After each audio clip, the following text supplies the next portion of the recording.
ڕەمەزان محەممەد سعیدم ناسرا و بە ڕێزان قەساب شاعیر و شێوەکارم مامۆستای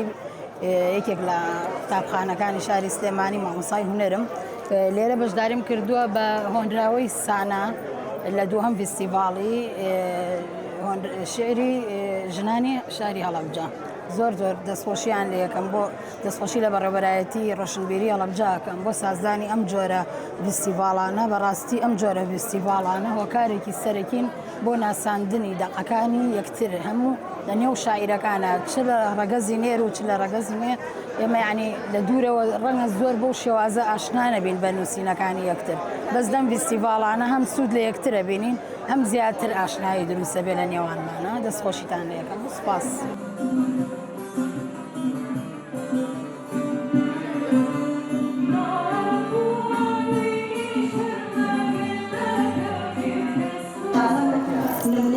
من ژیان سعید خەرەداخی لە شاری سلێمانیەوە هاتووم بەشدارم لە فیستیڤاڵی هەڵەبجە فیستیڤاڵی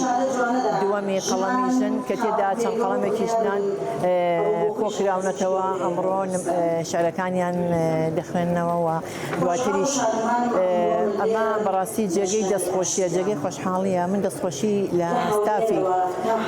سازکەر و هەڵسوڕێنەرانی ئەم فیستیڤاڵە ئەەکەم کە بەڕاستی کارێکی زۆر جوان و ناوازەیان کردو ئاوەڕیان لە قەڵەمەکانی ژناتەوە و ژنیان کۆ کردوتەوە لێرەوە ئاشنابوونەوەی ژنەکان بە یەکتری و بە تایبەتی لەم بارودۆخەیان بارودۆخێکی سەختەوە لەکوێشا لە شاری هەڵەبجە کە بەڕاستی شارێکی بریندارە تۆ پتێونەکەی شارێکی بریندارە شارێکی زۆڵم لێکراوە شارێکە کە منبعی سەقافەت و منبعی ڕۆشنبیری و منبعی جوانی قەڵەمەکان لێرا بوو بەڵام ئێمڕۆ پێویستی بەم ئاوەڕانەوەیە چونکە فەرامۆش کراوە و دواتریش هەڵسەنگاندن بۆ شارەکانەکرێ بۆیە من پیرۆزبایی لە شارە خۆشەویستەکە هەڵەبجە ئەەکەم و لە خەڵکی خۆشەویستی مێ بۆ خەڵکی هەڵەبجە دەستخۆشیش